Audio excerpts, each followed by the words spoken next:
I'm the queen of the underworld, and you're gonna have to fight me for it, John. Hello weirdos, I'm Ravenna, and today I want to talk to you about a trilogy that isn't very good. And that trilogy is the Abandoned trilogy by Meg Cabot. The 3 books in the trilogy, because it's a trilogy, are Abandoned, Underworld, and Upside Down, because this doesn't match the other covers. Not really.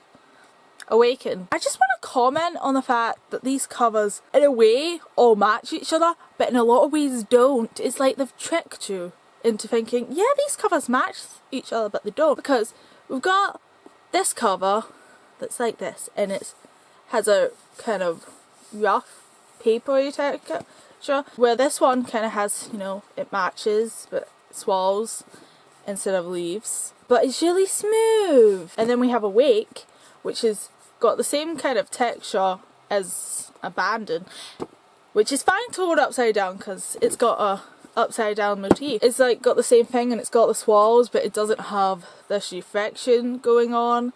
And maybe that's to say because they're in the same world, but they're not.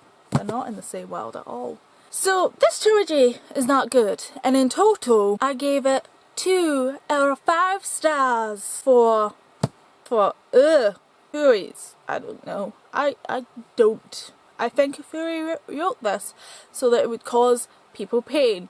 And I just realised I just called Meg Cabot a Fury, which is probably a really grave insult in this world, so don't do that, I guess. So there's a few problems with this trilogy, and I don't think it's a trilogy like, say, The Selection, where it's kind of bad. By the way, I've never read The Selection, I'm just going off what other people have said. You know, it's kind of bad, but there's something enjoyable about it. Maybe, like, the first novel, Abandoned, had that kind of vibe. Like, when I first read this book, it made me think, maybe I'm just too old now for Meg Cabot. Maybe I've just matured past her. In reflection, I think this trilogy is just bad. So, just so you have summary of this trilogy, this girl, Pierce, dies by drowning in her pool when she's 50 because she tripped on a scarf. And that scarf comes back in the story. That's one of the reasons why that the other books got 2 stars. I think I might have gave this 4 or 3 stars when I read it. I mean, I know it ranked higher than the other 2. It's all bar. I was slightly tipsy when I finished it. My misspent youth as a 20-year-old.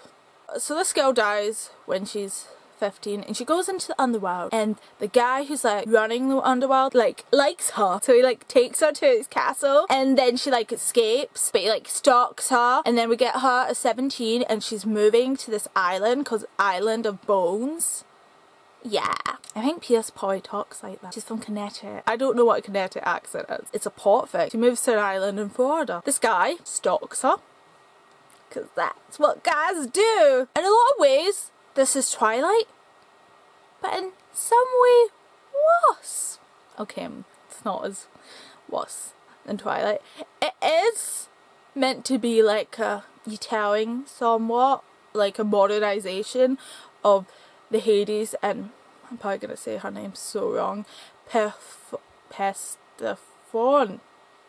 We're just going to put it down, but you know, the daughter of the goddess, and you know how Hades kidnaps her and she eats food while in the underworld, so she's trapped there for 6 months, and that's why we have 6 months of winter, but it's not like constant winter, and it doesn't explain why sometimes it snows in spring or we don't get a summer at all in Britain. It's like meant to be based on that, and I'm just like, no. Why are they living in a castle underground? And it's dumb. So I'm gonna hopefully talk about the characters first. Pierce is very unlikable. She has no personality. None. Not really. And she just says these really stupid shit. And see, in all honesty, this novel is like Twilight because Pierce, as the series goes on, says problematic relationship shit. Like, she thinks she's changed. The love interest, which is John, and he's like 182 years old, and he died, but his body is 19, so it's okay, and he's like really old-fashioned, and he like says dumb stuff because he hasn't adapted, even though he's been wandering about on our world, the living world, all the time. Does it for kicks for some reason. They have no personalities except these random little factoids about them, like Pierce is apparently meant to be sassy. She's not. And John is just fiery and he beats everyone up. And Pierce thinks she's changed him because when she throws herself in front of whoever he's trying to kill at any given time, he doesn't kill them because, you know, she's balking them, and that's how she's helped him develop as a person. There's like evidence to totally say that she has not, in fact, done anything to help him develop as a person. They have not developed each other. And there's a lot of crap as the series goes on. Like in the last book, there's all this nonsense about how they counterbalance each other. I'm like, no, they're both terrible. They're terribly bland characters. They don't counterbalance each other at all. To go back to the whole character thing and just having random traits, there's this thing where Pierce, every time she brings up her best friend Kayla, she mentions the fact that she has giant boobs. And she hates the fact she has giant boobs. That is Kayla's defining trait to Pierce. That's how she thinks about her best friend. No, it's not Kayla wants to open a booty store. No, Kayla is defined by her body feature that she hates. I gotta say that has to some be messed up body image lesson there. Also, in terms of this trilogy, new characters get thrown in every book. And half the novel ends up dedicated to introducing these new, sometimes completely unnecessary just like a serious note. By the last book in this trilogy, I'm just gonna say this, it's not okay to start a novel and a series by just blindly introducing new characters that never got mentioned before. And I have a point, like I'm trying not to be spoilery, like in halfway in the book we get introduced to characters that I have no idea how we didn't even get mentions of them in like proper detail about who these characters were. Maybe we didn't have a conversation with them, but we don't, like there's no mention of them before in the other book, because I think I would have remembered these characters if we had mentioned them. And maybe I'm wrong. It might have worked if the third book hadn't opened the same way. I'm just saying, you shouldn't be introducing new characters like right at the start of the bloody novel of a thought, like it's the last in the trilogy. Well, and the characters, the characters introduced in the last book were nonsensical. And I have a major hang up with them, with this ending world we have, because of these dumbass characters that were introduced for no reason. They provide no real purpose. We did not need to know shit about these people. There's interesting bit about a certain character in this lineup of new characters that were introduced in the last book, but the interesting bit is never developed, so therefore it is pointless. I mean, if it was developed, yeah, that would have been cool, but no development. I don't know, everyone in this book is so unlikable, and Pierce is just, I don't know, most of the time Pierce comes up as a really spoiled brat, because like her dad is like a millionaire, I don't know, maybe a billionaire, but like, so like she's super rich, like, so I don't know, like maybe that justifies the fact she has no magic. You should always respond to magic with amazement, but no, Pierce has no anything. Also, the ending, there's like, in terms of plot, there's like major things left up in the air. Like, you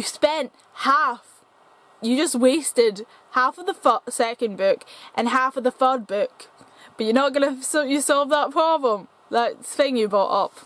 You mentioned it several times, but we're not gonna get an answer. No, we just get new characters that we didn't need. Also, when Pierce gets emotional, I want to slap her, because she gets emotional over nothing. Especially in like the last book, I was just, anytime Pierce like decided to get angry for no reason, absolutely no reason at all, I wanted to punch her in the face and give her something to be angry about. Like I've said about the relationships are really unhealthy in this book.